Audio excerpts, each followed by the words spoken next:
नमस्कार। कभी कभी ऐसा लगता है ना कि इंग्लिश ग्रामर एक पहेली जैसी है, खासकर जब बात आती है सिंपल प्रेजेंट टेंस की। अगर ऐसा लगता है तो चिंता की कोई बात नहीं। आज हम इसी मुश्किल से लगने वाले टॉपिक को इतने आसान हिस्सों में समझने वाले हैं कि सब कुछ एकदम शीशे की तरह साफ हो जाएगा। तो फिर तैयार है? चलिए शुरू करते हैं। तो आज का हमारा प्लान कुछ ऐसा है। सबसे पहले हम समझेंगे कि टेंस होता क्या है, उसकी बुनियाद क्या है। फिर सिंपल प्रेजेंट टेंस के रूल्स को देखेंगे। इसके बाद सेंटेंस को नेगेटिव कैसे बनाएं, मतलब नहीं कैसे कहें, और फिर सवाल कैसे पूछें, ये सीखेंगे। और आखिर में इन सब को एक साथ जोड़कर पूरी पिक्चर क्लियर करेंगे। तो चलिए बिना देर किए शुरू करते हैं पहले सेक्शन से। तो सबसे पहला और सबसे जरूरी सवाल, आखिर ये टेंस होता क्या है? इसे समझने के लिए ना एक काम करते हैं, समय को एक अलग नजरिए से देखते हैं। मान लीजिए एक टाइम स्केल की तरह। तो इंग्लिश में सही समय पर सही बात कहने का सीक्रेट क्या है? इसका जवाब ना बिल्कुल सीधा है, टेंसेस को समझना। और यकीन मानिए ये उतना मुश्किल है नहीं जितना सुनने में लगता है। चलिए इसको ऐसे सोचते हैं कि समय जो है वो एक बहुत लंबी सड़क है, ठीक है? और टेंस क्या है? टेंस है उस सड़क पर लगे मील के पत्थर, वही माइलस्टोन्स जो हमें बताते हैं कि हम कहाँ थे, यानी पास्ट, अभी कहाँ हैं, यानी प्रेजेंट, और कहाँ जाने वाले हैं, यानी फ्यूचर। बस इतनी सी बात है।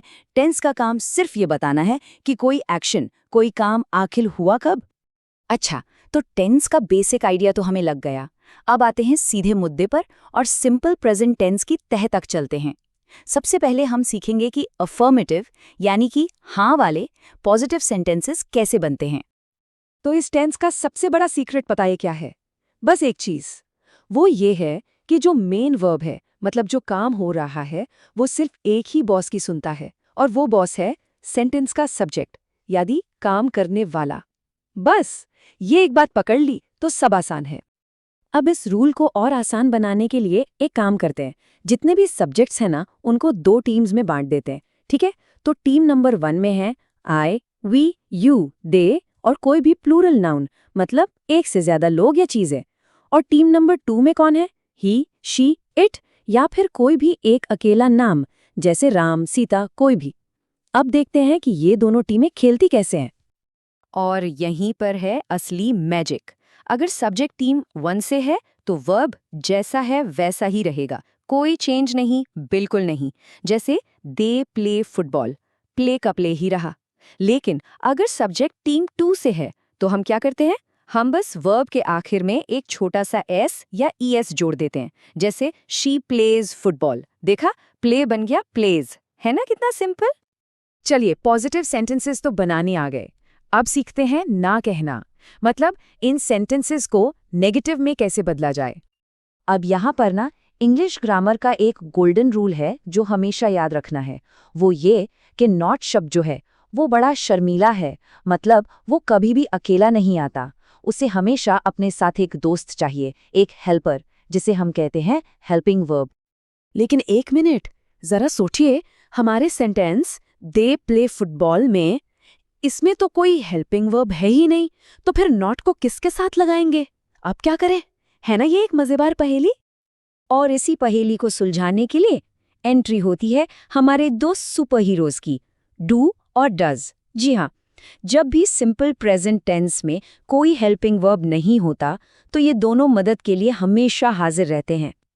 और मजे की बात यह है कि ये सुपर हीरोज भी हमारी उन्हीं दो टीमों के हिसाब से काम करते हैं।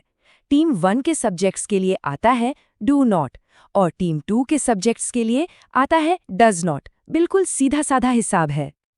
अच्छा, अब यहाँ एक बहुत बहुत जरूरी बात पर ध्यान देना है। जब भी डज मैदान में उतरता है ना, तो वो मेन वर्ब से एस या ईएस वाली पावर छीन लेता है। मतलब शी प्लेज का negative she does not plays नहीं होगा, नहीं, वो होगा शी डज नॉट प्ले। वो एस हट जाएगा। याद रखना है, डज और वर्ब में लगा एस एक ही सेंटेंस में कभी कभी भी एक साथ नहीं आते। ये सबसे कॉमन मिस्टेक है, तो इसे अच्छे से दिमाग में बिठा लीजिए। ठीक है, तो हमने हाँ कहना सीख लिया, ना कहना भी सीख लिया। अब क्या बचा? अब बारी है सवाल पूछने की। चलिए अब देखते हैं कि इंटरोगेटिव सेंटेंसेस, मतलब सवाल वाले वाक्य कैसे बनाए जाते हैं। सवाल बनाना ना एक बहुत ही सिंपल 4 स्टेप वाली रेसिपी जैसा है। स्टेप 1, डू या डज को खींचकर सबसे आगे ले आइए। स्टेप 2, उसके ठीक बाद रखिए सब्जेक्ट को। स्टेप 3, फिर आता है हमारा मेन वर्ब अपनी ओरिजिनल फॉर्म में, याद है ना, बिना एस या ईएस के। और स्टेप 4, आखिर में क्वेश्चन मार्क का तड़का लगाना तो बिल्कुल मत भूलिएगा। चलिए इस पूरी कहानी को एक उदाहरण से समझते हैं। मान लीजिए हमारा पॉजिटिव सेंटेंस है रमेश कुक्स फूड। अब इसका नेगेटिव बनाना है तो क्या करेंगे, हम लाएंगे डज नॉट को और कुक्स में से एस हटा देंगे। तो सेंटेंस बन गया Ramesh does not cook food. और अब सवाल पूछना है तो बस उसी डज को उठाकर सेंटेंस के एकदम शुरू में रख दीजिए और ये बन गया डज रमेश कुक फूड। देखा, बस शब्दों को थोड़ा सा इधर उधर किया और मतलब ही बदल गया। बहुत बढ़िया, अब तक सारे जरूरी नियम सीख लिए गए हैं। तो अब इन सब को एक साथ एक सुपर सिंपल चीट शीट में देख लेते हैं ताकि ये हमेशा हमारे काम आए। देखिए, ये जो टेबल है ना, यही असली खजाना है। इसमें एक ही जगह पर सब कुछ साफ साफ दिख रहा है।